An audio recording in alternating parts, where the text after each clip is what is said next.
بعده. يقول الله تبارك وتعالى في كتابه الكريم: يا أيها الذين آمنوا اتقوا الله حق تقاته ولا تموتن إلا وأنتم مسلمون. يا أيها الناس اتقوا ربكم الذي خلقكم من نفس واحدة وخلق منها زوجها وبث منهما رجالا كثيرا ونساء واتقوا الله الذي تساءلون به والأرحام إن الله كان عليكم رقيبا. يا أيها الذين آمنوا اتقوا الله وقولوا قولا سديدا يصلح لكم أعمالكم ويغفر لكم ذنوبكم ومن يطع الله ورسوله فقد فاز فوزا عظيما. فإن أصدق الحديث كتاب الله وخير الهدى هدى محمد صلى الله عليه وسلم وشر الأمور محدثاتها فإن كل محدثة في الدين بدعة وكل بدعة ضلالة وكل ضلالة في النار. اللهم صل وسلم وبارك على أشرف الأنبياء والمرسلين نبينا ورسولنا محمد صلى الله عليه وسلم. Para jamaah, bapak-bapak, ibu-ibu, hadirin dan hadirat yang semoga Allah merahmati perjumpaan kita di kesempatan malam hari ini,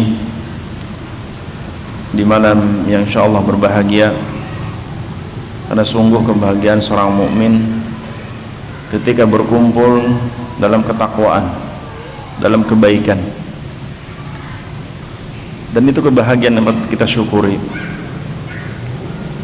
Dan kita berharap kebahagiaan kita berkumpul seperti ini langgeng di surga Allah Subhanahu wa taala.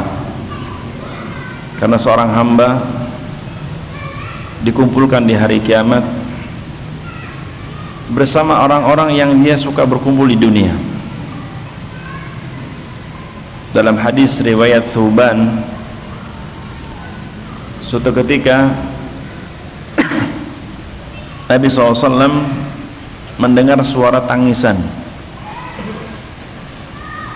di waktu duha di dalam Masjid Nabawi. Kemudian Nabi SAW menghampiri suara tangisan tersebut, dan ternyata yang menangis adalah sahabat Thuban radhiyallahu anhu. Maka Rasulullah pun mendekatinya. Saya bertanya, "Ma yubkika ya Thuban?" Apa yang menyebabkan kau menangis wahai Thuban? Sahabat Thuban mungkin jarang kita dengar ya.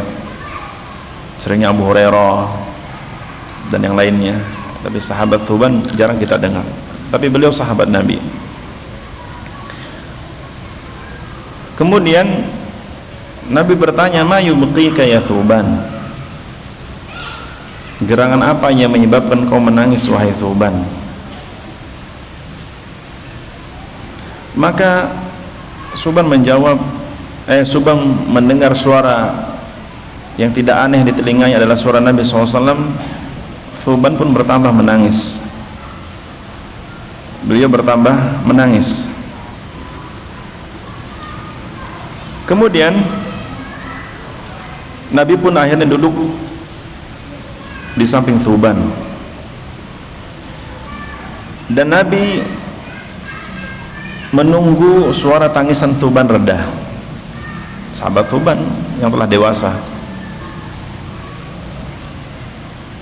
Maka ketika Thuban mulai reda dari tangisannya, mulailah sahabat Thuban berkata, "Ya Rasulullah,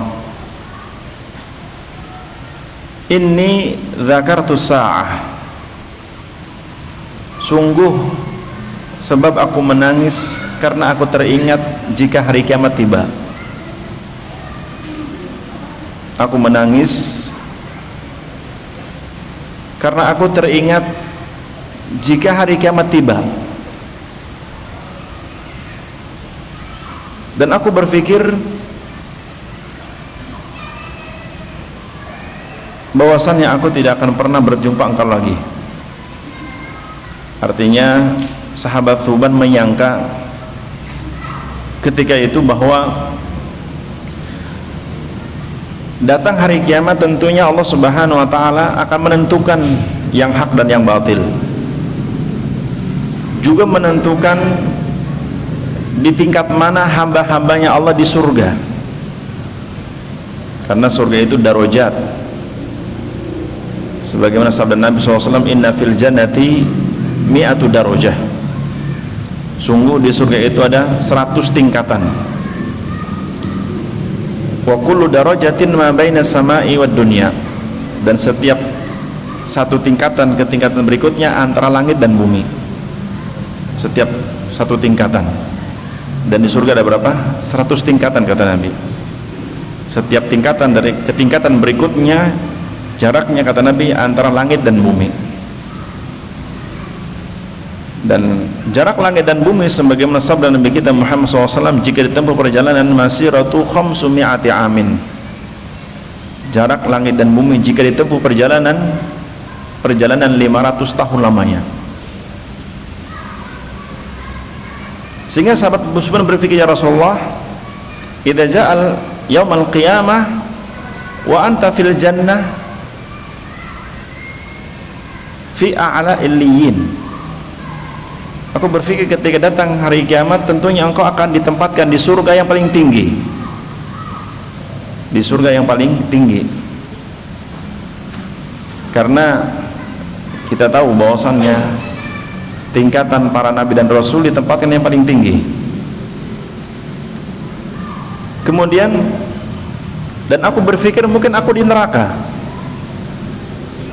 Aku berpikir aku di neraka, sehingga tidak akan pernah bertemu engkau selama-lamanya. Atau kalaupun aku di surga, tentunya aku tidak setingkat dengan engkau, artinya tidak selevel dengan Nabi SAW. Beliau di bawah. Itu pun menjadi kesedihan bagi aku untuk tidak bisa bertemu dengan engkau. Wa kunna fid dunya lan nasbir ala firaqika walau biyaumin, dan kami di dunia, kata sahabat Thuban, tidak sabar berpisah denganmu barang sehari. Itu kejujuran para sahabat.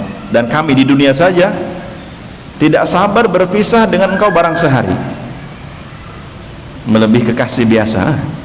Itu para sahabat Nabi. Maka mendengar penuturan sahabat Thuban, Nabi pun mengatakan, ya Thuban, innal mar'a yuhsyaru ma'aman ahabbahu. Ya Thuban, wahai Thuban, sesungguhnya seorang hamba dikumpulkan di hari kiamat ma'aman ahabbahu, bersama orang-orang yang ia cintai ketika di dunia. Maka mendengar penuturan sabda Nabi SAW, maka fafariha Thuban pun berbahagia. Dan hadis ini dibawakan oleh Imam Al-Qurtubi dalam kitab tafsirnya berkaitan dengan tafsir surah An-Nisa ayat 69. Hadis ini dibawakan oleh Imam Al-Qurtubi dalam tafsirnya berkaitan dengan tafsir dari surah An-Nisa ayat 69 yang berbunyi, may yuti'illaha war rasula faulaika ma'al ladzina an'ama Allahu minan nabiyyin wasiddiqin wasyuhada'i wassalihin wa hasuna ulaika rafiqa. Barang siapa yang mentaati Allah, mentaati Rasulnya sallallahu alaihi wasallam, faulaika ma'al ladzina an'ama Allah, maka mereka akan berkumpul bersama orang-orang yang Allah berikan nikmat kepada mereka. Allah mensyaratkan siapa yang mentaati Allah, mentaati Rasulnya Muhammad SAW, maka mereka akan berkumpul bersama orang-orang yang Allah berikan nikmat kepada mereka, minan nabiyyin, dari kalangan para nabi, wasiddiqin, dari kalangan orang-orang as-siddiq, orang-orang yang mencari kebenaran, talabul haq, talabul ilm, wasyuhada, bersama orang-orang yang syuhada, yang mati syahid di medan perang demi menjaga dan membela agama Allah, menegakkan kalimat tauhid, wassalihin, dan dikumpulkan bersama orang-orang saleh, wa hasuna ulaika rafiqa, dan mereka lah sebaik-baik teman yang paling baik untuk dijadikan sahabat. Karena para jamaah sekalian, saya berharap bahwa perkumpulan saya dengan Anda dalam satu majlis seperti ini, perkumpulan yang menghantarkan kita ke surga Allah dan berkumpul di surga Allah Subhanahu wa taala, dan semoga menjadi nostalgia kelak kita di surga Allah Subhanahu wa taala. Allahumma amin. Maka sebenarnya pembahasan ini secara detail tentang surga pengen saya bahas di bab khusus, karena sungguh saya membahas bab surga itu di pembahasan bab beriman kepada hari akhir, rincian beriman kepada hari akhir, diantaranya beriman kepada surga dan neraka. Dan saya berharap mungkin pembahasan ini rinciannya ketika kita membahas bab usulul iman, bab tentang pokok-pokok keimanan, iman kepada Allah, para malaikatnya, kitab-kitabnya, kepada rasul yang Allah utus, para rasul, kepada hari akhir, ya, kepada qadar yang baik dan yang buruk. Dan yang kelima tadi beriman kepada hari akhir. Dan di antara sub pembahasan beriman kepada hari akhir, beriman adanya surga. Yang sebelumnya beriman adanya alam kubur, beriman adanya hari berbangkit, yaumul ba'thi, beriman adanya mahsyar, beriman adanya hisab, beriman adanya mizan, beriman adanya haud, beriman adanya sirat, beriman adanya an-nar, neraka, dan beriman adanya surga. Ini pembahasannya, dan saya pengen membahas rinci ini di bab ini khusus, karena judul kita mengintip tentang nikmat surga. Artinya ngintip aja, jangan jauh-jauh.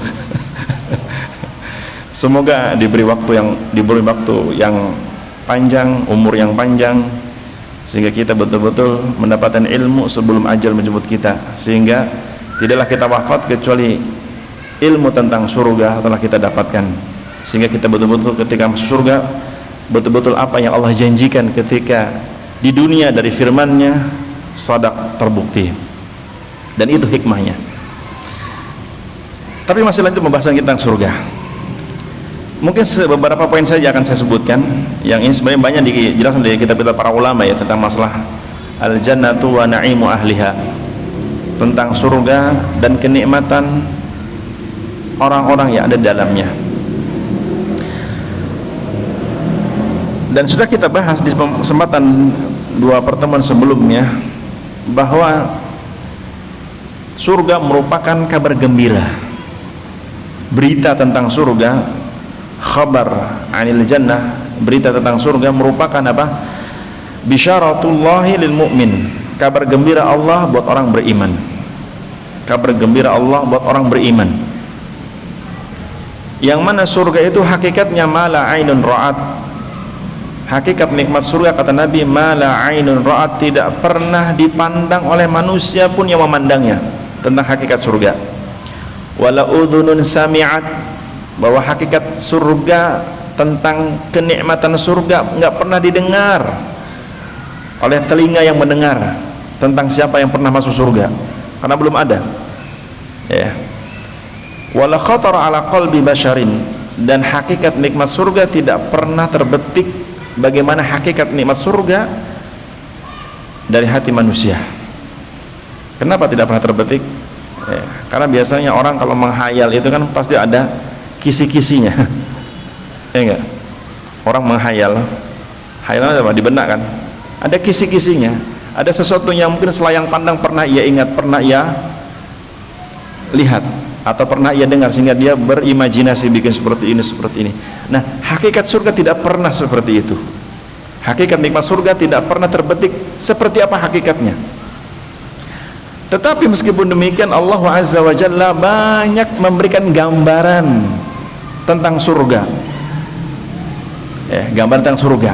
Tapi itu gambaran, hakikatnya bagaimana kelak ketika si hamba masuk surga baru terbukti.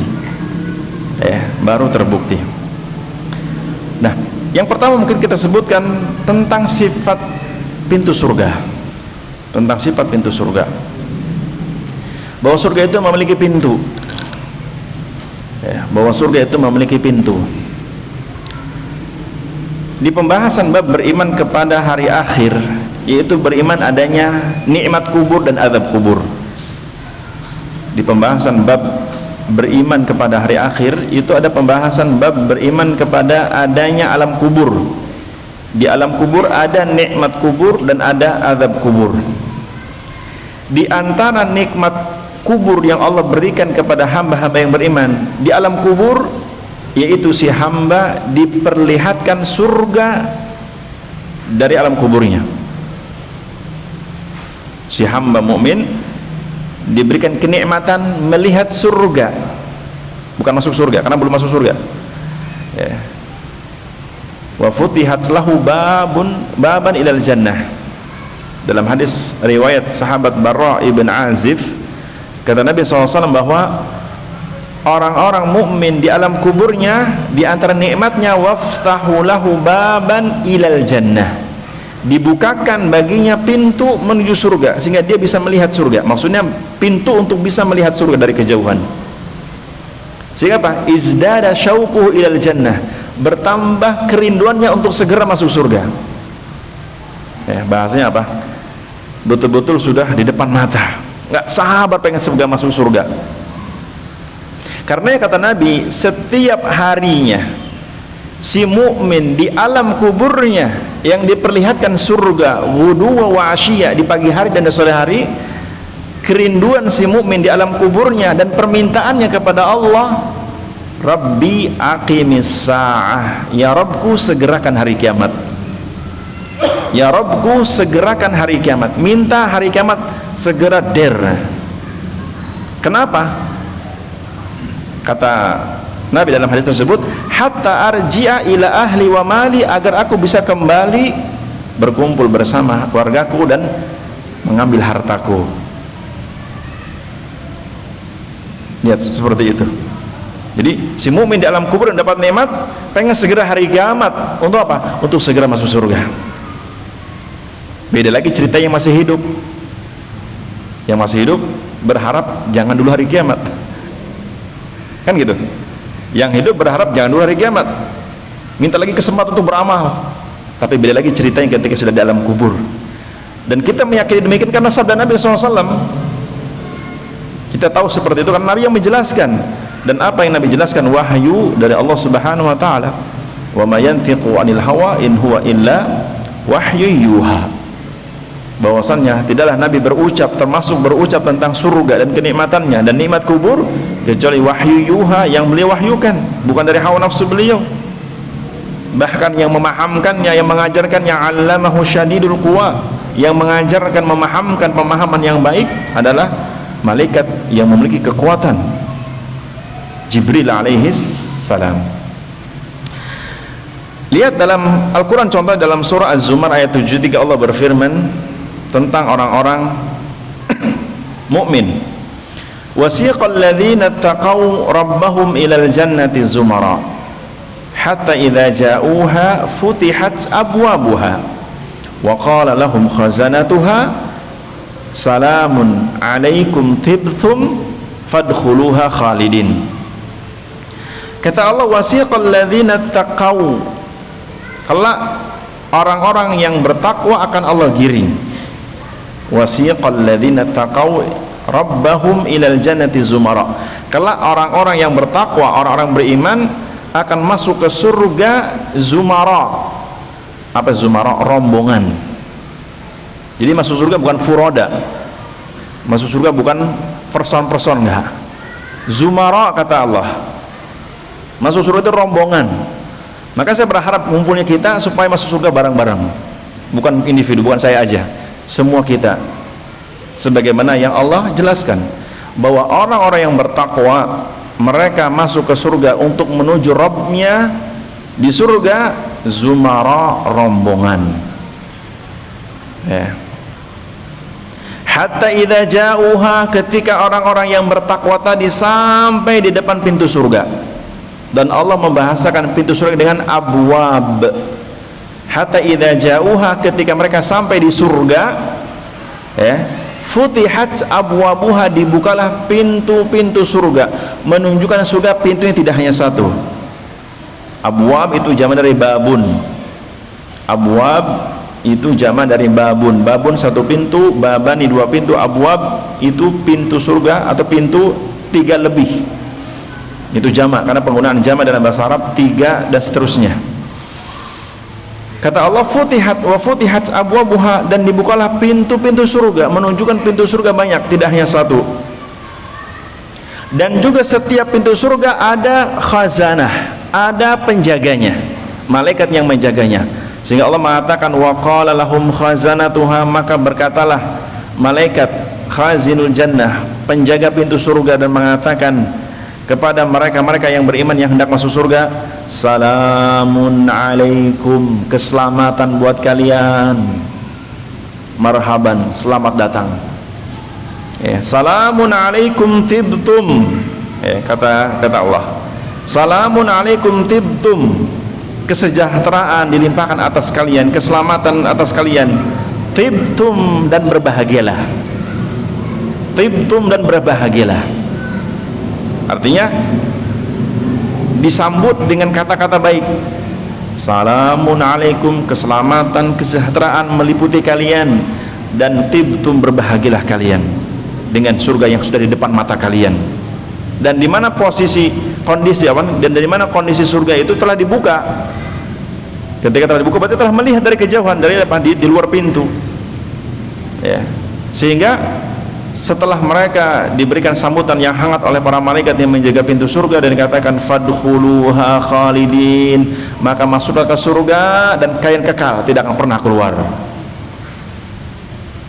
Karena ya Allah mensifati surga itu selain memasukinya melalui pintu, dan juga orang yang memasuki pintu surga, masuk ke dalam surga, dia kekal dan tidak akan pernah keluar.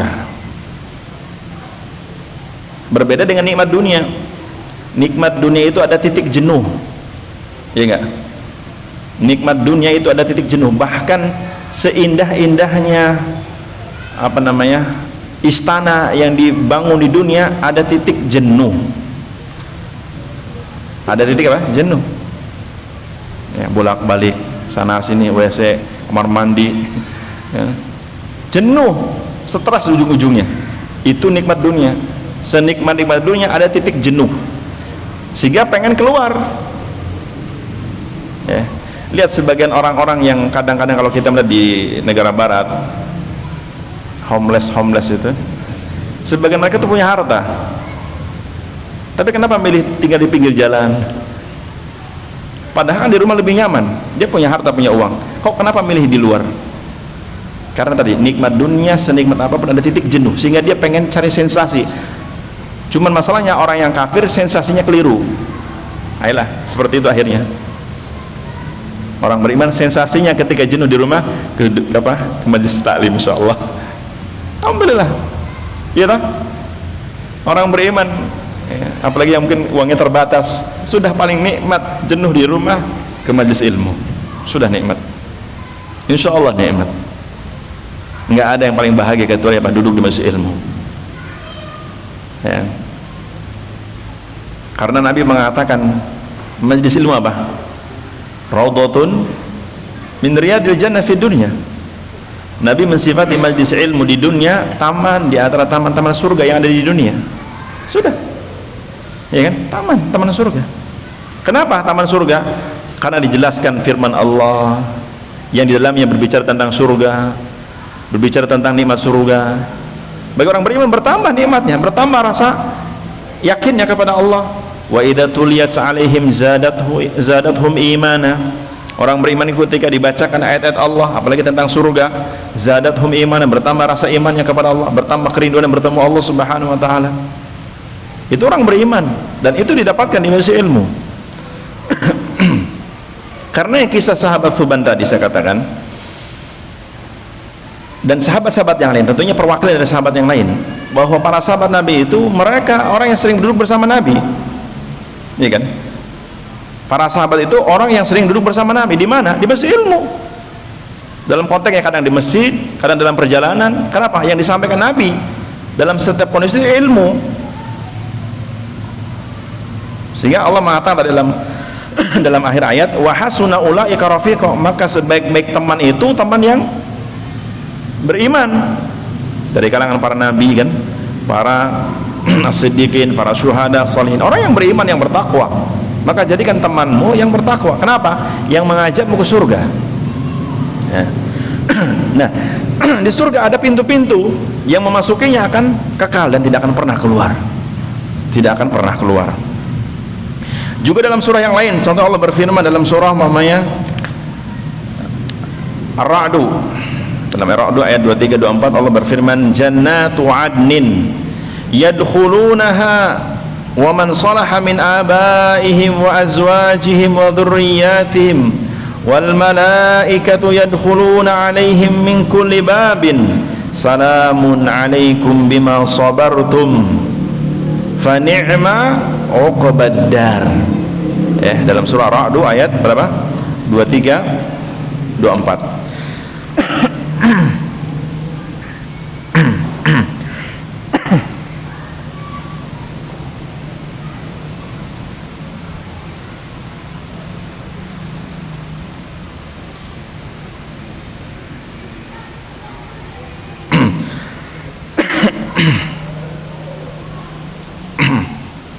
Baik.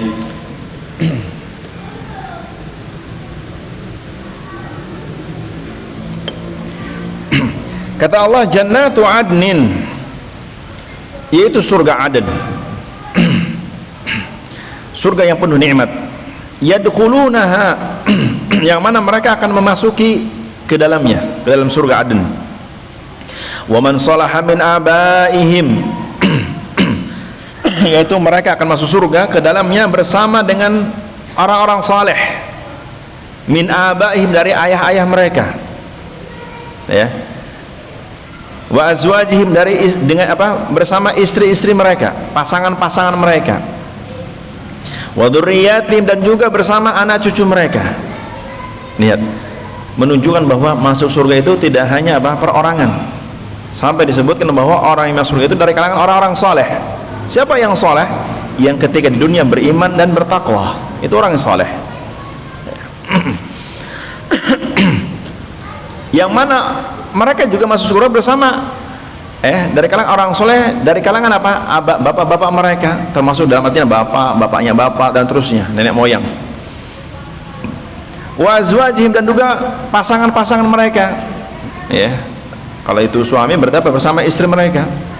Bahkan Allah juga menyebutkan contoh dalam surah Az-Zukhruf ayat 70, Allah mengatakan kalau di hari kiamat pasangan suami istri pun disuruh masuk surga dengan catatan keduanya beriman dan bertakwa. Dalam surah apa? Az-Zukhruf ayat 70 dan 71, ya. Kita bacakan. Allah mengatakan, udkhulul jannata antum wa azwajukum tuhbarun.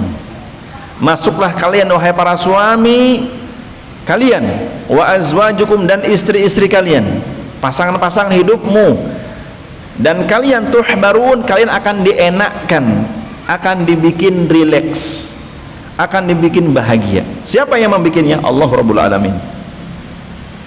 Menunjukkan di sini juga bahwa suami ada kewajiban gandeng istrinya, anaknya ke surga.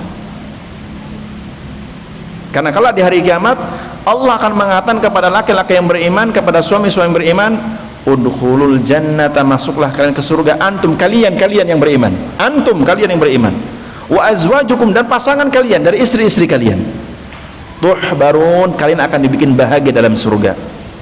Lihat, luar biasa bahasa Allah Subhanahu wa taala.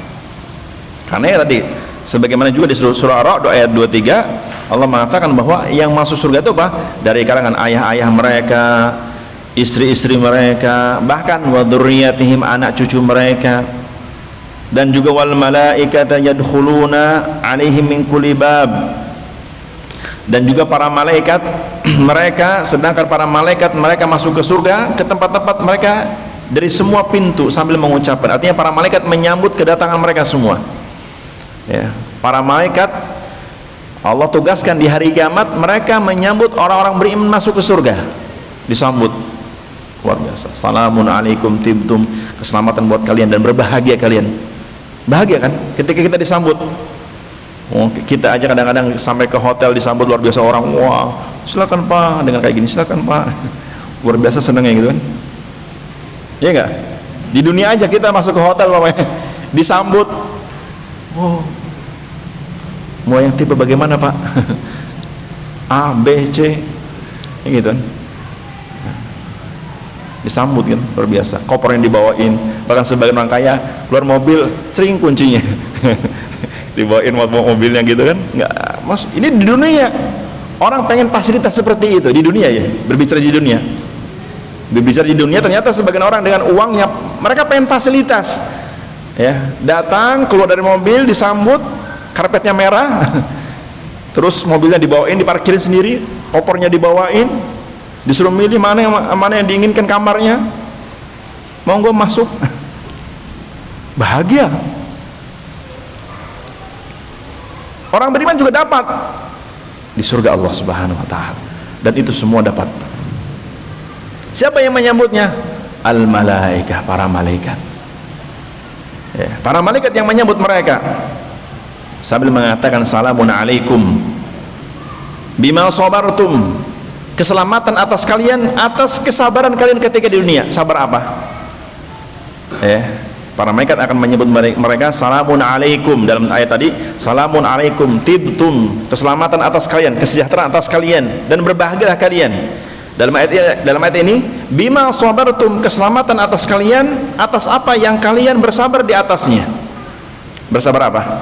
Bersabar ketika di dunia beriman, bersabar di dunia untuk terus beramal saleh, bersabar di dunia untuk terus ibadah kepada Allah sampai mati.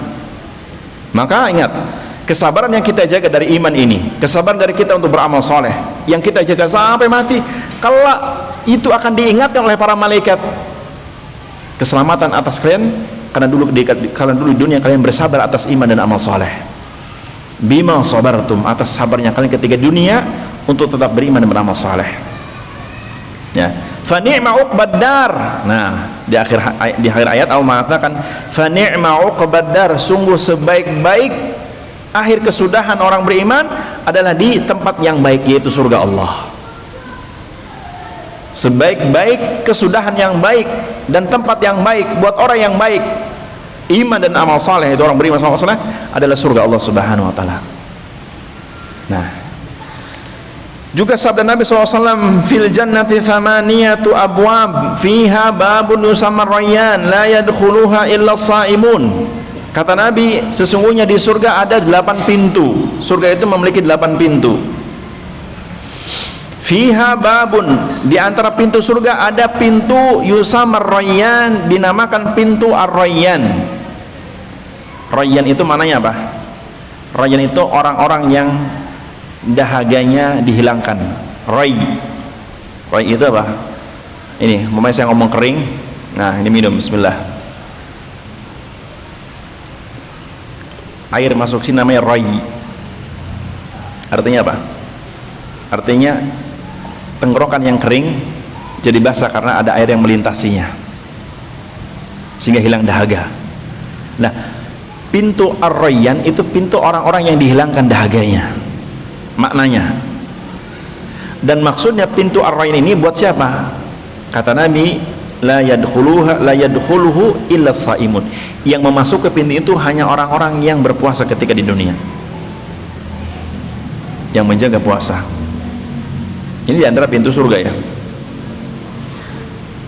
Mana pintu yang lain? Disebut oleh para ulama bahwa pintu yang lain sebagaimana pintu amal soleh, bahwa di surga juga ada babus salah, artinya yang memasukinya orang-orang yang salat.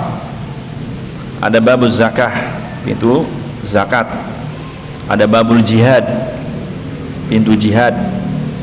Ada babu al-ilm, babul ilmu, pintu ilmu bagi orang-orang yang bersemangat dengan ilmu. Lihat, luar biasa. Sebagian mengatakan bahwa setiap orang akan masuk kepada amalan yang ia condong menjaganya. Ada pula sebagian orang yang dia memasuki seluruh pintu. Artinya dia masuk semua pintu, dicicipin semua. Dan ketika ditanya, siapa di antara mereka ya Rasulullah? Abu Bakrin. Kata Nabi ketika ditanya, siapa yang di antara umatmu yang kelak akan masuk pintu surga semua yang dimasukin? Nabi mengatakan Abu Bakrin, sahabat Abu Bakar. Kenapa? Karena beliau dalam amal itu selalu menonjol, ya kan? Dalam ilmu beliau menonjol. Tidak ada orang yang paling paham setelah Nabi SAW terhadap agama ini, sahabat Abu Bakar yang paling paham. Karena beliau apa? Memasuki pintu ilmu. Jihad juga sama. Tidak ada orang yang paling semangat dalam berjihad setelah Nabi Muhammad SAW kecuali apa? Sahabat Abu Bakar. Sedekah juga sama. Kita sudah menyebutkan kisah para sahabat seperti sahabat Abu Bakar dan Umar pernah bersaing. Umar pengen menyaingi sahabat Abu Bakar dalam berinfak, dan beliau mengira suatu saat akan mengalahkan sahabat Abu Bakar dalam berinfak. Ia bawa setengah harta. Ditanya oleh Nabi, berapa yang kau infakkan, atau berapa yang kau sisakan buat keluargamu? Nisbah ya Rasulullah, setengah ini. Nggak lama datang sahabat Abu Bakar, ditanya berapa yang kau sisakan? Allahu Rasuluhu, Allah dan Rasulnya, artinya semua harta. Maka sahabat Abu Bakar merasa bahwasanya dia tidak akan pernah mengalahkan sahabat Abu Bakar dalam segala amalan. Karenanya orang terbaik dari umat Nabi setelah Nabi Muhammad, Abu Bakar As-Siddiq radhiyallahu anhu. Maka sungguh kenistaan seorang yang mencela sahabat Abu Bakar. Bahkan Nabi pernah mengatakan sekiranya Nabi dibolehkan mengambil kekasih dari kalangan umatnya, akan dijadikan sahabat Abu Bakar sebagai kekasihnya, tetapi beliau sendiri adalah kekasih Allah. Nah, para jamaah rahmat Allah Subhanahu wa taala, ini menunjukkan bahwa surga itu apa? Ada kemuliaan melalui pintu-pintu tersebut. Karena pintu itu kemuliaan. Lambang keindahan sesuatu di dalam itu apa? Dari pintu. Maka lihat, pintu masjid aja, kalau pintu seperti itu kelihatan dalamnya seperti apa ya? Masjid aja biasa kan, masuk ke masjid. Kenapa? Pintunya biasa. Coba pintunya luar biasa, masuk juga beda rasanya. Begitulah gambaran pintu itu. Dalam hadis yang lain Nabi mengatakan, anna ma baina misra'aini min masari'il jannah masiratu arba'ina sanah wa la ya'tiyanna 'alaiha yaumun wa hiya qadhidun minaz ziham. Sungguh jarak antara dua pintu dari pintu surga, maksudnya dari pintu surga ke pintu yang lain. Tadi disebutnya berapa pintu surga? 8. Kata Nabi dalam hadis ini, anna ma baina misra'aini min masari'il jannah, sungguh jarak antara satu pintu ke pintu surga yang lain, kata Nabi, itu ditempuh masiratu arba'ina sanah, jika ditempuh perjalanan selama 40 tahun. Jika ditempuh perjalanan selama 40 tahun. Berjalan, bukan naik kuda, bukan naik pesawat, berjalan kaki. Tapi Allah ini berjalan masirah. Wala ya'tiyanna 'alaiha yaumun wa hiya kadhidhun minaz ziham, dan sungguh akan datang suatu hari dan dia bersuara bising karena ramainya orang-orang. Maksudnya ramai apa? Ramai berbondong-bondong masuk surga. Artinya kelak kata Nabi akan datang suatu masa di mana orang beriman merasa ada suara yang bising karena ramai orang berkumpul. Untuk apa? Untuk berbondong-bondong masuk surga. Karena Allah kata tadi, wasiqal ladzina taqaw rabbahum ilal jannati zumara, bahwa orang-orang beriman ketika mereka menuju Allah untuk masuk surga rombongan, ramai. Sehingga kata Nabi, kalau orang-orang beriman di hari kiamat akan merasakan bising yang luar biasa karena orang berkumpul pengen segera masuk surga. Allahu Akbar. Insya Allah nggak ada yang pingsan. Nggak ada yang pingsan. Nah. Dan wallahi, Anda teringat muhadarnya Syekh bin Baz rahimahullah ta'ala dalam sebuah rekaman suara ketika beliau membahas tentang ujian dunia bagi orang beriman. saya sering mengulang-ulang ceramah beliau dalam setiap perjalanan saya di mobil, ceramah Syekh bin Baz rahimahullah yang menjelaskan hadis tentang hadis ini. Panjang, 1,5 jam beliau membahas hadis ini. Di antara nasihat yang terngiang di saya, karena sering saya ulang muhadarah beliau karena konteks muhadarahnya tentang ujian kehidupan dunia bagi orang beriman, bahwa orang beriman di dunia diuji dengan berbagai kesusahan, kan? Iya enggak? Orang beriman itu di dunia diuji dengan berbagai kesusahan. Bahkan dalam berbagai hadis, hamba Allah yang akan membuka pintu surga itu ujiannya luar biasa parahnya di dunia. Urusan makan aja, Nabi itu sering nggak ada makanan. Urusan makan loh. Padahal beliau yang akan membuka pintu surga. Ternyata di dunia diuji dengan lapar, dan sering, tidak hanya sekali dua kali, sering Nabi itu lapar. Sama-sama dalam riwayat, Nabi itu sering mengikat perutnya dan mengganjali bagian perutnya dengan batu, diikat supaya menekan ke atas, ke dalam, supaya tertahan rasa laparnya, bertahan laparnya. Sehingga wallahi saya dan semua kita harus berpikir bahwa lihat hamba Allah yang kita tahu hadis-hadisnya bahwa beliau akan membuka pintu surga di hari kiamat. Tidak ada seorang pun Nabi yang berhak membuka pintu surga pertama kali kecuali Nabi SAW. Ketika Nabi sampai di surga, seorang malaikat bertanya, "Man anta, siapa engkau?" "Ana Muhammad." "Ana Muhammad, wahai malaikat." Kemudian malaikat mengatakan, "Bima umirtu." Dengan engkau lah aku diperintah untuk membuka surga, mengizinkan untuk membuka surga, dan tidak diizinkan selain engkau wahai Rasul. Lihat, ketika kita korelasikan kehidupan beliau di dunia, ternyata susah beliau itu. Makan aja sering susah, sering lapar. Bahkan dalam riwayat, pernah suatu ketika dalam hadis yang cukup panjang juga, Nabi pernah keluar di malam hari habis Isya, dalam kondisi perut lapar sejak siang hari, bahkan sejak pagi, sampai diikat perutnya dengan apa? Dengan tali, dan diganjal di bagian tengahnya dengan batu.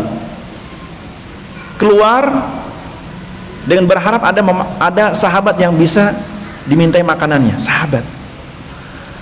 Ternyata ketika keluar, bertemulah dua orang sahabatnya, sahabat Abu Bakar dan Umar bin Khattab radhiyallahu anhu.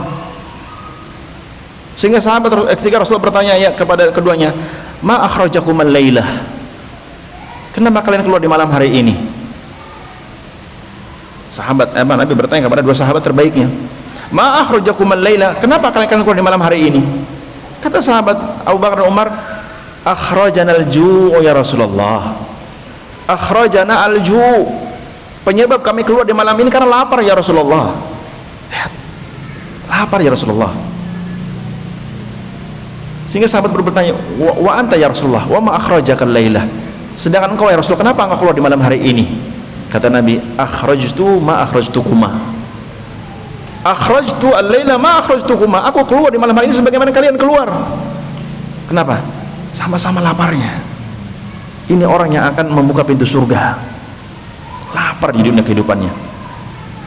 Sehingga beliau akhirnya mengajak bertemu sahabatnya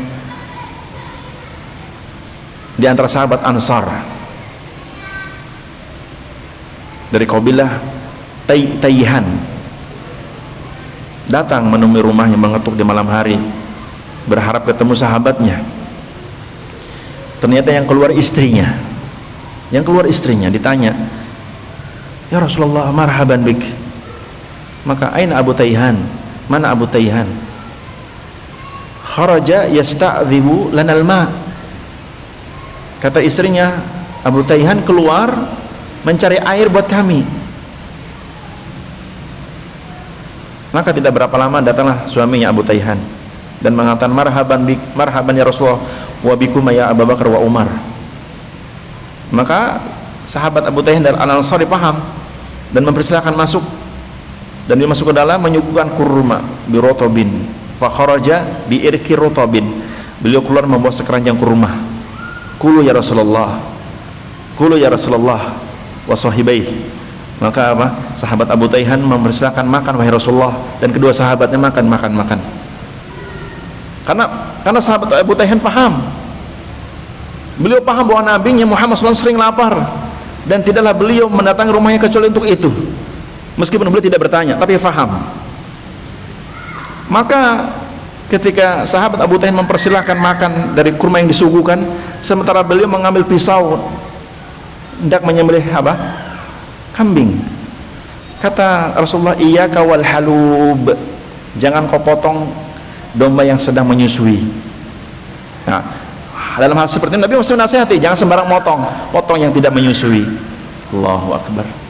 Maka sahabatnya pun Abu Tayhan tuan rumah memotongkan kambing dan menyuruh istri memeraskan susu, dan sahabat Rasulullah bersama dua sahabatnya di ruang tamu makan dan disuguhkan. Nggak lama suang, karena orang Arab menyuguhkan daging kambing sebentar, insya Allah nggak cukup lama. Maka mereka disuguhkan kambing, kambing bakar dan sebagainya, makan, dan mereka makan lahap berempat. Setelah makan, perhatikan, setelah makan menikmati hidangan yang dihidangkan oleh sahabat Abu Tayhan Al-Ansari radhiyallahu an, beliau berwasiat kepada kedua sahabatnya Abu Bakar dan Umar. Kata beliau apa? Inna hadhihi ni'am la tus'aluna yaumal qiyamah. Sungguh nikmat ini yang kita makan di hidangan ini akan ditanya di hari kiamat. Kan sudah bahagia kan? Bahagia dapat makanan, dapat kurma, dapat air susu, dapat kambing, bahagia, legowo.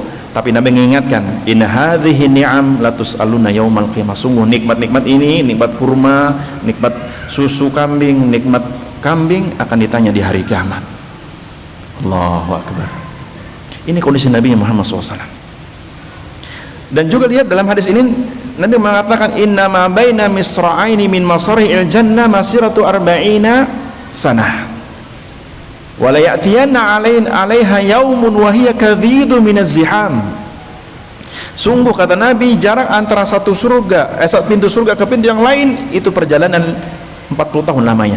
Dan sungguh kelak seseorang akan merasakan akan mendengar suara bising yang cukup luar biasa, karena banyak orang yang berkumpul untuk masuk surga. Dan wasiat dari Syekh bin Baz ketika menjelaskan hadis ini, wahai mukmin, seberat apapun ujianmu di dunia tidak akan melebihi ujian Nabi SAW. Di antara wasiat beliau atau ceramah beliau, wahai seorang mukmin, ingatlah, seberat apapun ujianmu di dunia, ujianmu tidak akan melebihi Nabi Muhammad SAW. Dan ingat, sesusah apapun ujian di dunia akan hilang dan akan berbahaya ketika di depan pintu surga. Maka ingatlah, ketika Anda merasa berat ujianmu di dunia, ingatlah bahwa surga telah menanti kita. Bersabarlah. Karena dalam hadis tadi, dalam ayat tadi Allah mengatakan, malaikat akan mengatakan bahwa salamun alaikum bima sabartum. Keselamatan atas kalian disebabkan sabarnya kalian ketika di dunia, sabar untuk diuji oleh Allah Subhanahu wa taala. Maka bersabarlah. Bersabarlah. Minta kemudahan kepada Allah dalam melalui ujian-ujian hidup ini. Yang kedua, cara penghuni surga masuk surga. Artinya di sini dijelaskan gambaran bahwa orang-orang masuk surga itu dengan berbagai tipe, berbagai kondisi. Dalam hadis riwayat Imam Al-Bukhari dan Imam Muslim, Nabi bersabda, inna awwala zumratin yadkhuluna al-jannah ala suratil qamari lailatal badri walladzina yalunahum ala ashaddi kaukabin dhurriyyin fis samai idha'atan la yabuluna wa la yataghawatuna wa la yamtakhituna wa la yatfuluna amshatuhum wa la yaftuluna amshatuhum adh-dhahab wa rashuhumul misk wa majamiruhumul uluwah wa azwajuhumul hurul 'ain akhlaquhum ala khalqi rajulin wahidin ala suratin abihim Adam sittuna dhira'an fis sama. Nabi menjelaskan di hadis ini tentang kondisi orang-orang mukmin masuk surga.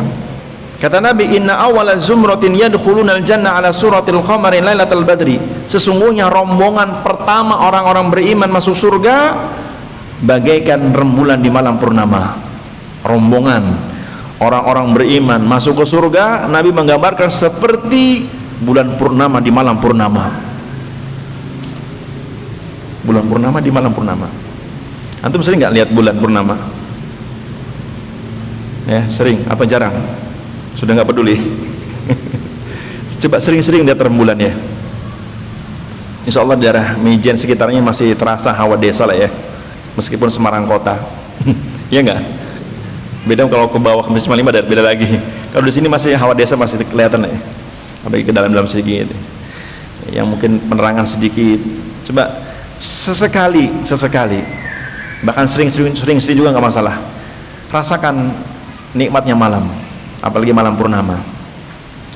Iya, nggak masalah. Bahkan ini juga wasiat dan tips bagi antum yang merasakan mungkin gersang rumah tangganya. Coba sesekali ajak dengan istri, tinggalkan anak-anak berdua, nikmatin rembulan malam purnama. Cari tempat yang indah, curhat masing-masing ya. Ingatkan awal pertama khitbah, kenalan, sampai ke pelaminan, sampai ke malam pertama, nanti ketawa sendiri.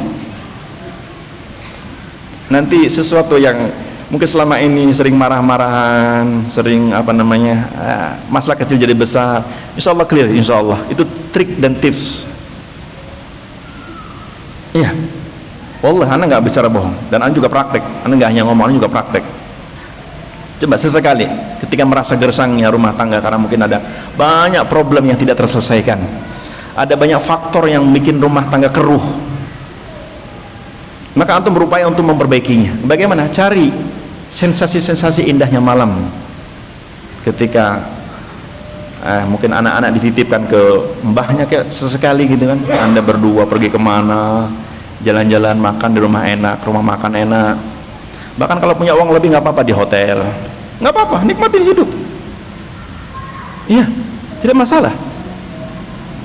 Karena kalau anak katakan, Ustaz, nanti takut hisab. Emang yang dihisab yang dinikmati saja, yang disimpan pun dihisab.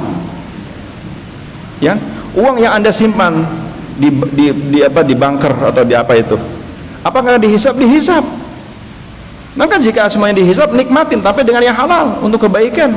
Apalagi keluarnya anda untuk memperbaiki rumah tanggamu supaya kelak masuk surga sama-sama, insya Allah kenikmatan. Oleh kenikmatan, ya kan? Karena kalau kita bicara surga, bicara apa? Kenikmatan kan? Bicara surga, bicara kenikmatan.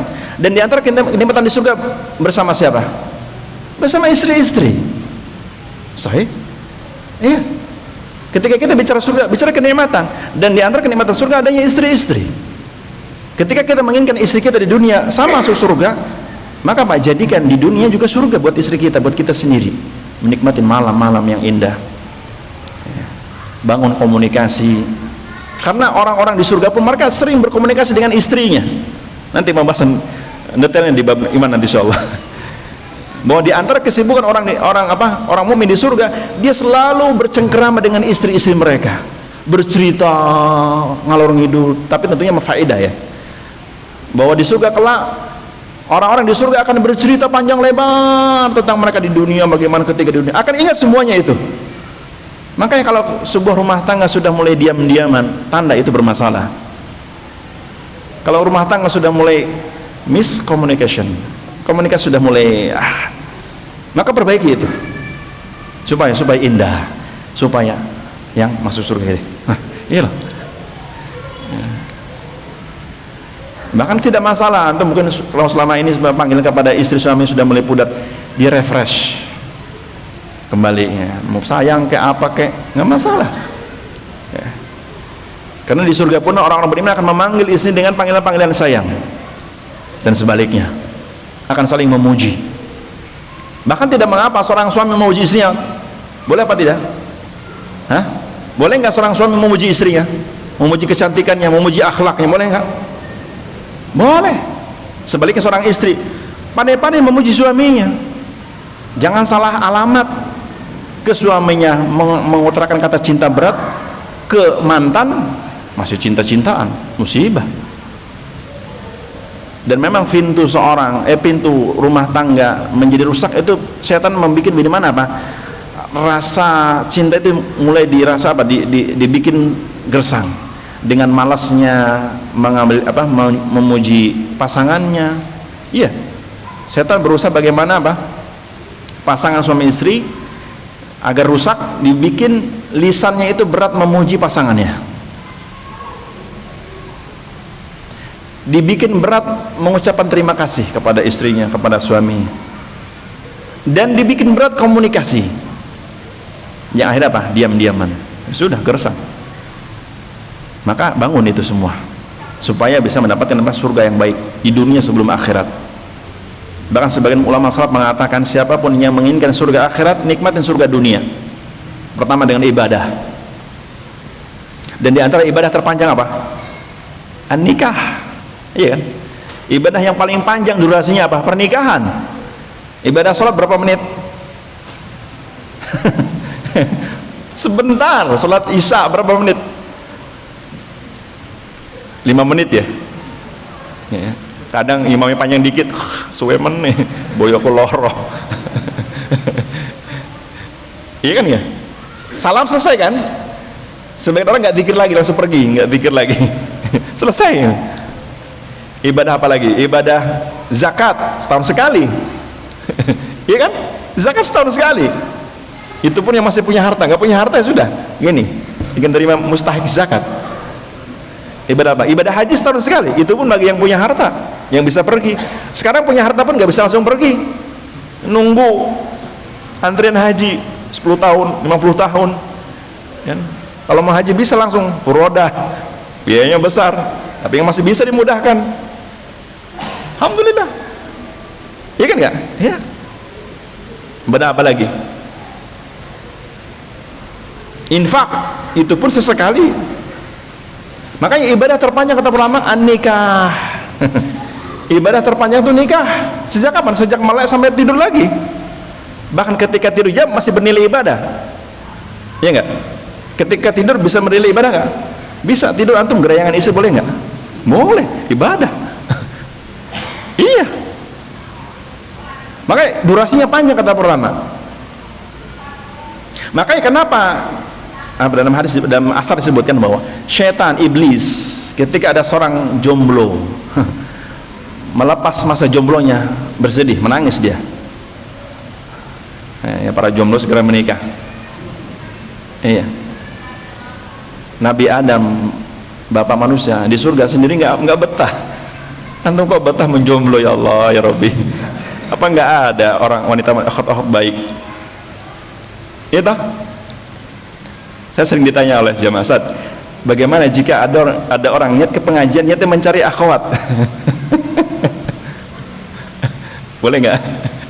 Saya sering ditanya, Ustaz, bagaimana jika ada orang niat menghadiri pengajian supaya dapat akhwat, supaya dapat calon? Boleh nggak? Boleh nggak jamaah?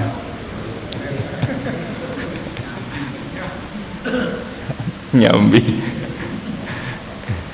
Kalau dia jahil boleh sementara ya. Tapi dengan dia memperbaiki niat akan Allah perbaiki, dan pasti Allah pertemukan.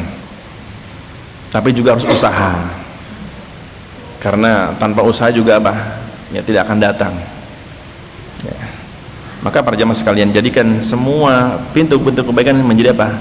Menjadi surga dunia kita ya. Di antaranya menikah, karena dia ibadah terpanjang, banyak kebaikan di dalamnya, banyak kebaikan di dalamnya. Karena ciri khas orang-orang beriman pun yang Allah berikan nikmat di surga, di antaranya apa? Azwajum mutahharah. Dalam surah Al-Baqarah ya, ayat berapa itu di surah Al-Baqarah? Wa basyiril ladzina amanu wa amilus solihati anna lahum jannatin tajri min tahtihal anhar kullama ruziqu min thamarati rizqan qalu hadzal ladzi ruziqna min qabl wa utubihi mutasyabiha wa lahum fiha azwajum mutahharah. Orang-orang beriman di surga bagi mereka istri-istri mutahharah yang selalu suci. Dan para ulama di kitab tafsir membeberkan apa yang dimaksud istri-istri mutahharah. Mereka menafsirkan mutahharah ay minal haidhi wan nifas, bahwa istri-istri orang beriman di surga dia suci dari haid dan nifas, tidak akan pernah nifas ya. Bahkan suci dari berbagai penyakit kelamin, termasuk bau-bau yang tidak sedap, semuanya bersih. Bahkan mutahharah minal busaq. Busaq itu apa? Busaq itu seperti dahak, atau kalau tidur apa? Iler nggak ada di surga wanita mengiler, nggak ada. Mutahharah, dan itu penafsiran para ulama tentang makna mutahharah, suci dari sesuatu yang bau tidak sedap, termasuk iler, nggak ada, betul-betul sih. Bahkan makna mutahharah ay abkara, uruban atraba, dalam surah Al-Waqiah para ulama menafsirkan bahwa yang dimaksud makna mutahharah ay uruban atraba. Uruban atraba, belum menafsirkan dengan ayat. Apa makna uruban atraba? Bahwa wanita-wanita di surga uruban. Uruban artinya ai mutahharah, selalu perawan, bahkan bertambah terus perawan. Gimana itu? Bertambah terus perawan. Wa atraba, dan umurnya terus sebaya. Artinya di surga nggak ada tambah umur, nggak ada. Kita sehari, setahun bertambah waktu, bertambah nggak umur kita? Bertambah. Di surga tidak ada orang-orang di surga umurnya tambah hari tambah tua, nggak ada. Umurnya selalu atraba, selalu umurnya 30, salasinat. Umur ahlul jannah dia selalu di 30, tidak akan pernah berkurang dan tidak akan bertambah. Dan hikmahnya kenapa Allah mentakdirkan ahlul jannah atraba, umur mereka sebaya 30 tahunan? Hikmah terbesarnya liyadzuqu ni'amil jannah haqqa adzuqwah. Jadi agar mereka merasakan nikmat sebenar-benarnya nikmat. Karena di dunia saja kalau kita melihat bahwa orang untuk bisa menikmatin maksimal nikmat dunia umur berapa? 30-an. Orang kalau sudah umur 30 lebih, 40 sudah mulai banyak penyakit, sehingga mengurangi apa? Mengurangi untuk bisa menikmati nikmat dunia, ya kan? Orang yang udah umur 40, 50 sudah makan enak santan dikit sudah kolesterol. Saya juga merasakan ini. Manusiawi, ya kan? Iya. Umur dikit lagi sebenarnya, wah kayaknya makan daging udah gak kuat, entah perkara mungkin tensi atau perkara gigi ompong, makan daging dikit alot, sudah itu duniawi. Makanya terbatas. Di surga tidak berlaku, umurnya selalu muda, bahkan nikmatnya terus bertambah. Karena pernah mengatakan makna uruban asraba ay selalu perawan, abkara, selalu kondisinya perawan dan terus perawan. Karena apa? Nikmat surga izdiyad, selalu bertambah, tidak pernah berkurang. Selalu bertambah dan tidak akan pernah berkurang.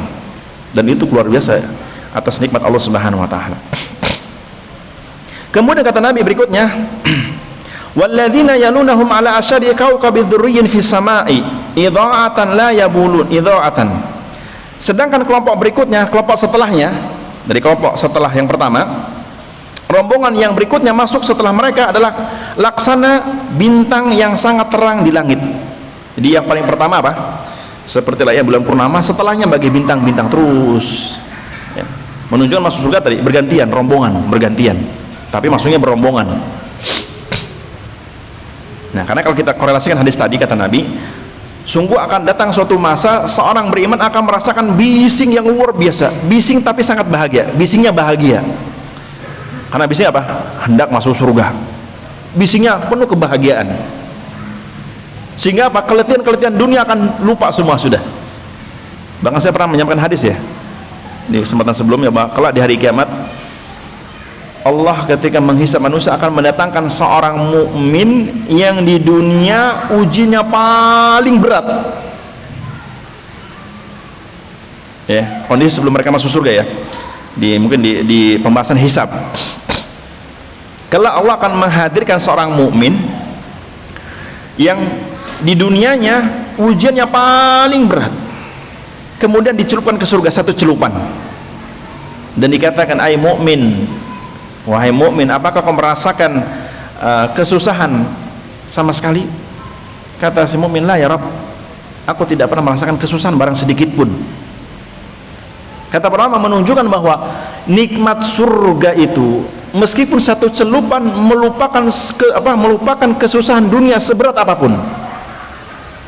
Nikmat surga satu celupan itu sudah cukup melupakan kesusahan dunia seberat apapun. Dan sebaliknya kata Nabi, kelak Allah pun akan mendatangkan orang yang kafir yang paling nyaman hidupnya, paling banyak nikmatnya, dan kesusahannya paling sedikit dari orang kafir. Kemudian dicelupkan ke neraka satu celupan, dan dikatakan ai kafiran, wahai orang kafir, apakah kau merasakan kesusahan merasakan nikmat barang sedikit pun? Padahal di dunia yang paling banyak nikmatnya. Ketika dari kiamat dicelupkan satu celupan, Allah bertanya kepada dia, wahai kafir, apakah kau merasakan nikmat barang sedikit? Kata si kafir, la ya Rabb, aku tidak pernah merasakan nikmat barang sedikit pun. Menunjukkan sebanyak apapun nikmat-nikmat dunia bagi orang yang kafir, maka satu celupan neraka sudah cukup melupakan nikmat dunia sebanyak apapun. Kan luar biasa, bahwa hakikat nikmat surga itu melupakan kesusahan seberat apapun, sebagaimana hakikat adab neraka melupakan nikmat sebesar apapun, sebanyak apapun dunia ini. Karenanya kalau kita paham hadis-hadis ini, sering mendengar hadis ini, berbahagia dan tetap bersabar atas ujian iman di dunia ini. Iya, salamun alaikum bima sobartum, kata Allah, keselamatan atas kalian disebabkan kalian sabar ketika di dunia. Keselamatan dan kesejahteraan atas kalian disebabkan dulu di dunia sabar untuk tetap beriman kepada Allah Subhanahu wa taala. Juga Nabi mengatakan kondisi ahlul jannah selain rombongan kedua seperti bintang-bintang di langit, kondisi mereka juga la yabulun, mereka di surga tidak pernah kencing. Nggak ada orang di surga kencing. Jadi nggak ada toilet, nggak ada di surga toilet. Nggak ada di surga toilet. Toilet tempat kotor kan? Sebersih apapun toilet dibersihkan, tetap tempat kotor nggak? Senyaman apapun toilet, tetap dia tempat kotor. Kenapa? Tempat buang najis. Karena di surga la yabulun, kata Nabi, orang di surga itu nggak ada yang buang hajat. Ustaz, kalau begitu bagaimana makanan yang mereka konsumsi? Apakah jadi kotoran atau tidak? Tidak. Makanan ahlul jannah dan minumannya tidak menjadi kotoran, menjadi keringat, dan keringatnya mengeluarkan aroma yang sungguh harum. Jadi makanan minuman ahlul jannah menjadikan keringat, dan keringatnya menjadi parfum tubuhnya. Allahu Akbar, luar biasa kan? Iya. Dan juga wala yataghawatun, ahlul jannah tidak buang hajat, tidak BAB, nggak ada BAB, nggak ada BAK, nggak ada BAB. Ya, la yataghawatun, tidak buang hajat, tidak buang air besar maksudnya. Dan juga mereka la yamtakhitun, tidak buang ingus. Kayak pilek ya, nggak ada orang di surga ingusan, buang ingus, nggak ada. Wala yaftulun, dan orang-orang di surga tidak membuang ludah, artinya tidak ada keluar ludah. Kalau di dunia ada ludah nggak? Bahkan ada manfaat kalau ludah di dunia. Ada. Antum nggak ada, kalau nggak ada ludah gimana? Kering, kerontang. Anda juga nggak bisa ngomong. Tapi sesuatu yang seperti ini di surga tidak berlaku, tidak ada. Ya. Kata Nabi, ahlul jannah la yaftulun, la yatfulun, tidak membuang ludah, tidak akan keluar ludah, nggak ada. Amsyatuhumudz dzahab, sisir mereka di surga itu terbuat dari emas, bukan plastik. Amsyatuhumudz dzahab, sisir-sisir mereka untuk menyisir rambut mereka itu dari emas.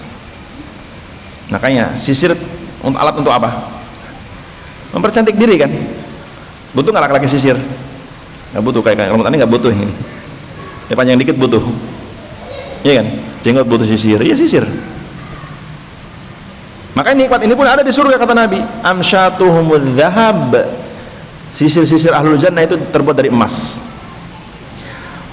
Warashhuhumul misk, dan juga kata Nabi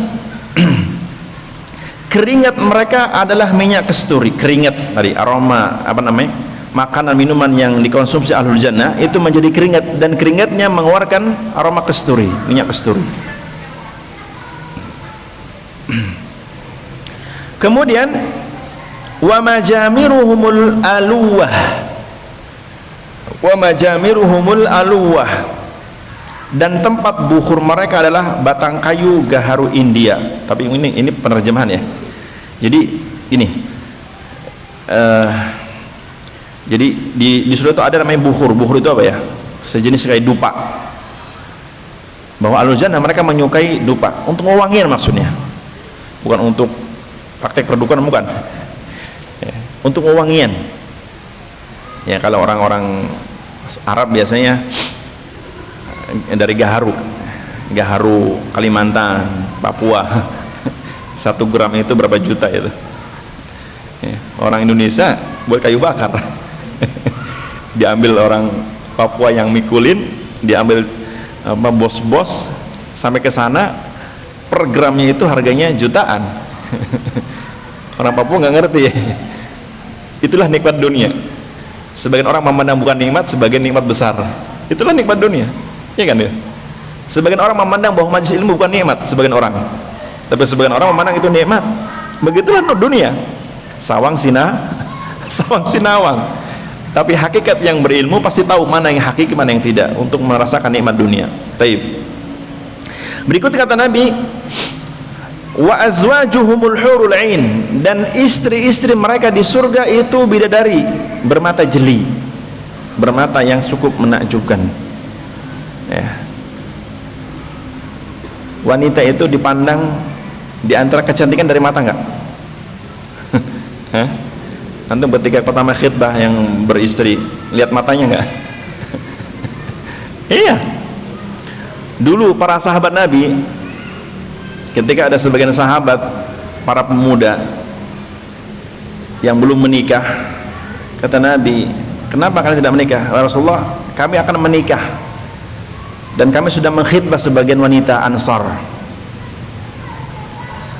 Ini para sahabat, para jombloan, ditanya Nabi, udah menikah belum? Tapi kami sudah meminang wanita Ansar. Dan Nabi bertanya, hal tanzuruna ilaihin, apakah sudah melihat ke calon istrimu? Lama ya Rasulullah, belum ya Rasulullah. Nabi mengatakan, fanduru ilaihin, lihatlah kepada calon istrimu. Fa inna min a'yunil ansari syai'un, sungguh pada mata-mata wanita Ansar ada sesuatu yang menakjubkan.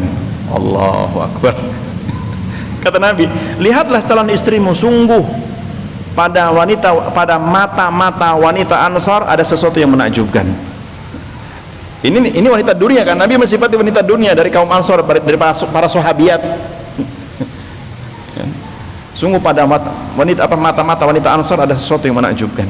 Makanya lihat, keindahan istri ada pada matanya, di antaranya pada matanya ya. Jika mata istri antum selalu merong, melotot, indah nggak tuh? Meskipun hidungnya mancung, putih kulitnya, dipanggil sayang, menyebalkan kau. Ya, mancung hidungnya hilang ketika matanya merong. Apalagi senyumnya kalau nyoh duit. La ilaha illallah. Minta perlindungan kepada Allah dari istri seperti itu. La ilah. Semoga Allah jauhkan dari istri-istri seperti itu, dan semoga yang hadir tidak demikian, terutama para akhwat. Tapi ini realita. Ayo. Berikut kata Nabi, para ulama menjelaskan bahwa hurul ain yang dimaksud bidadari surga itu, dia cantik dari seluruh apapun dari kondisi tubuh mereka. Sama-sama disebutkan juga bahwa kecantikan wanita ahlul jannah sampai ke betis-betisnya ya, seperti dalam surah di surah Ar-Rahman itu ada, di hadis agak lupa ayatnya, tapi disebut maknanya bahwa sampai keindahan wanita ahlul jannah sampai kepada apa? Tulang sumsum betisnya terlihat dari belakang betisnya. Kan biasanya lazimnya cantik itu di mana? Hanya di wajah kan? Iya enggak? Kita menilai secara umum cantiknya wanita dunia apa? Dari wajah kan? Mata, alis. Makanya sebagian wanita pengen cantik sampai alisnya dikerok. menunjukkan bahwa alis menambah kecantikan kan, cuma salah kaprah cara mempercantik diri, dikerok pakai imitasi. Iya enggak, sebagian besar wanita, padahal yang alami lebih indah. Iya toh, ini realita.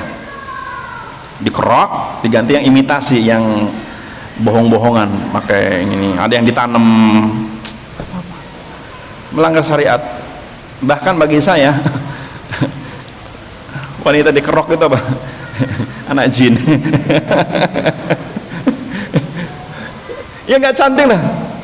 Bahkan tetap ya, alis yang bukan asli itu nggak indah, nggak indah. Tetap indah yang asli, anugerah dari Allah. Meskipun mungkin alisnya tipis, karena sebagian wanita identik bahwa cantiknya seseorang dengan alis yang tebal. Iya nggak, sebagian ibu-ibu? Iya toh? Sebagian wanita beranggapan cantiknya dirinya ada pada alis yang tebal. Maka sebagian wanita ketika alisnya nyambung ini, wah berbahagia. Saya bilang kambing, padanya itu semua kambing. Tapi itulah kenikmatan apa, kecantikan duniawi. Nah, ahlul jannah wanitanya lebih cantik lagi dari semua sisi. Bahkan kerlingan matanya, bahkan kalau antum mau apa ya, membaca kitab tentang gambaran-gambaran tentang bidadari surga, antum bisa baca kitab yang dikarang oleh Imam Ibnu Qayyim, seperti Qasidah Nuniyah. Beliau punya kitab namanya Qasidah Nuniyah. Di antara penjelasan kitab beliau, di dalamnya beliau menjelaskan tentang gambaran-gambaran wanita-wanita jannah. Ada pada kerlingan matanya, ada pada suaranya, ada pada bibirnya yang merah merona, pipinya merona, kerlingan mata yang cukup menakjubkan, sampai bikin beliau sanjungan-sanjungan, masya Allah. Suara mereka, pandangan mereka yang tidak pernah kecuali hanya kepada suami-suami mereka. Baca kitab Nuniyah, Qasidah Nuniyah karangan Imam Al-Qayyim. Tapi Allah, saya nggak tahu apakah sudah ada terjemahan apa belum. Ya, saya nggak tahu apakah kitab itu sudah ada terjemahan. Kalau kitab aslinya ada, dan saya punya kitab aslinya. Kalau terjemahan Allah, saya belum tahu. Ada juga kitab yang lain. Kalau antum mau membaca tentang surga juga, bisa baca kitab namanya Hadil Arwah ila Biladil Afrah. Hadi al Arwah ila Biladil Afrah, yaitu berjudul Tamasya ke Surga. Terjemahannya ya, kalau Arabnya berjudul Hadi al Arwah ila Biladil Afrah, yang kalau kita baca maknanya secara letterlek, hadi yaitu perjalanan al arwah, para ruh, ila Biladil Afrah, ke negeri yang menyenangkan, maksudnya surga. Dan saya kira kitab ini sudah ada terjemahannya, cari aja. Kitab asli berjudul Hadi al Arwah ila Biladil Afrah, karangan Imam Ibnu Qayyim Al-Jauziyah. Dan Imam Ibnu Qayyim muridnya Ibnu Taimiyah rahimahullah taala. Itu banyak di situ beliau menjelaskan panjang lebar tentang bidadari surga. Atau kalau antum mau membaca kitab yang lebih tentang menumbuhkan rasa cinta, ya kan? Antum butuh tambahan ilmu tentang bagaimana menumbuhkan rasa cinta kepada Allah, cinta kepada Rasul, cinta kepada istri. Antum bisa baca buku beliau juga, buku Imam Al-Qayyim berjudul Raudhatul Muhibbin wa Nuzhatul Mushtaqin, dengan terjemahan Taman Orang-orang yang Jatuh Cinta dan Memedam Rindu. Itu luar biasa bukunya. Bahkan beliau Imam Al-Qayyim mengarang kitab Raudhatul Muhibbin itu ketika safar di atas untanya, dengan ketebalan luar biasa tebal. Itu ulama zaman dulu, masya Allah, ilmunya luar biasa. Deh, itu diantara literasi yang bisa antum baca kalau antum mau membaca lebih. Kemudian wa akhlaquhum ala khuluqin rajulin, dan juga akhlak ahlul jannah, maksudnya bidadari surga maksudnya. Akhlaquhum ala khuluqi rajulin wahidin ala surati abihim. Bentuk tubuh mereka adalah sama seperti bentuk tubuh ayah mereka. Situna ala surati abihim Adam, situna dhira'an fis sama. Jadi kondisi ahlul jannah, bahwa tubuh ahlul jannah, maksud fisik tubuh ahlul jannah mereka di surga itu postur tubuhnya seperti bapak manusia, itu Nabi Adam. Bagaimana? Nabi menyebutkan tuluhu situna, dalam hadis lain disebutkan tuluhu, tingginya situna dzira'an fis sama. Jadi tinggi postur Nabi Adam itu apa? Situna dzira'an, 60 hasta menjulang ke atas langit. Satu hasta itu berapa? Ini sehasta ya, kalau hitungan hasta kita, artinya lengan tangan orang dewasa. Ini sehasta, berarti 2 hasta berapa? Kira-kira 1 meter ya. Nah kalau 60 hasta, 1 meternya 2 hasta. Kalau 60 hasta berapa meter? 30 meter. Kira-kira dengan pohon kelapa berapa? Pohon kelapa rata-rata berapa? 15 meter ya? Berarti 2 kalinya pohon kelapa. Kira-kira. Artinya dalam hadis ini kata Nabi, gambaran ahlul jannah bahwa mereka masuk surga, postur tubuh mereka seperti ayahnya Nabi Adam alaihissalam, situna dzira'an. Bahkan dalam hadis yang lain yang pernah saya baca riwayatnya, wa in kana fid dunya tuluhum laisa misla abihim, meskipun keadaan mereka di dunia tidak seperti bapaknya ketika di dunia. Maksudnya apa? Maksudnya tinggi postur orang beriman di surga itu tidak tinggi, apalagi orang Indonesia. Berapa rata-rata orang Indonesia tingginya? 100 berapa?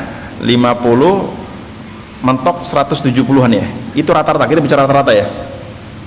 Ini kan, saya 172. Tapi kan yang 172 persentase sedikit. Yang paling banyak itu 160-an biasanya. Ya, bahkan kalau perempuan 150 sedikit, 55 itu sudah tinggi luar biasa perempuan Indonesia, ya enggak? Artinya wah luar biasa tinggi. Karena apa? Karena suaminya pendek juga gitu kan, sehingga enggak kelihatan tinggi.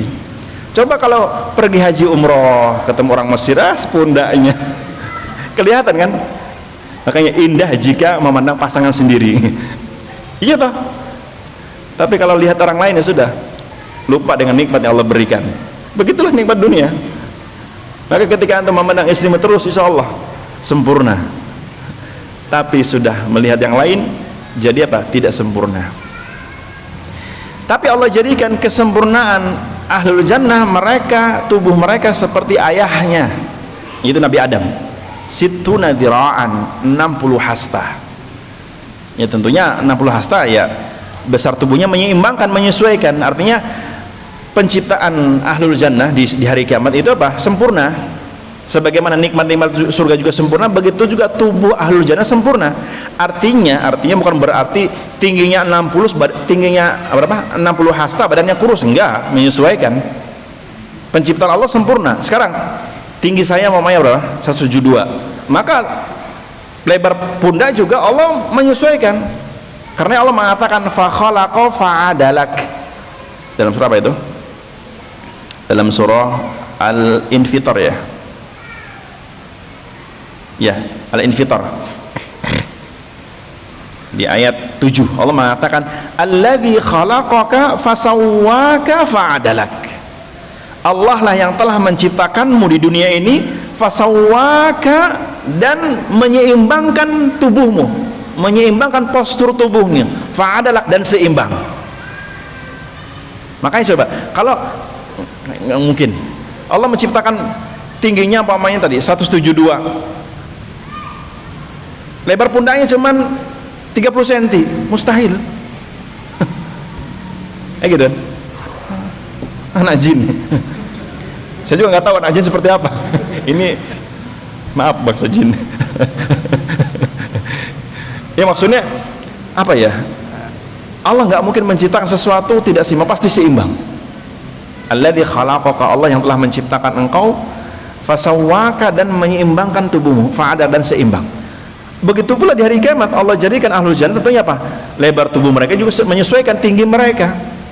Karena Allah menciptakan nikmat-nikmat surga termasuk penghuninya sempurna.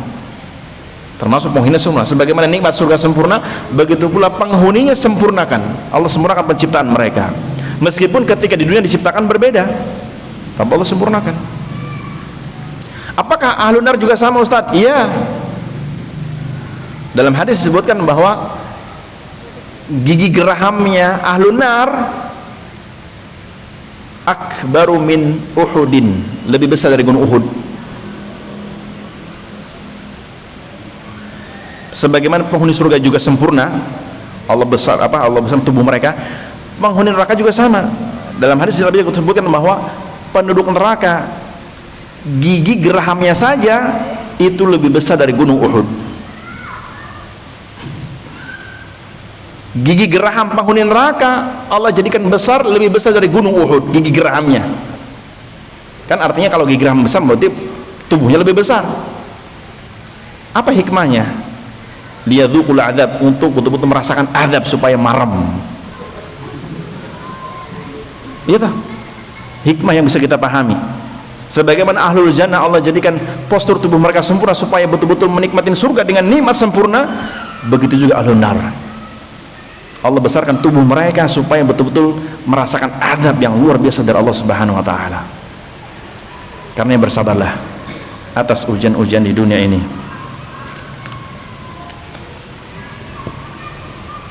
Habis.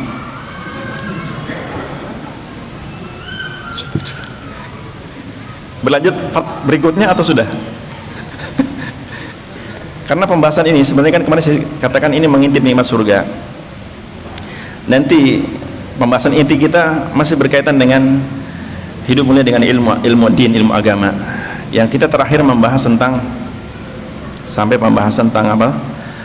Buah dari bersabar. Buah dari mendapatkan keridhaan Allah. Setelahnya saya akan membahas tentang hak-hak para sahabat. Setelahnya kita akan membahas tentang hak-hak para sahabat.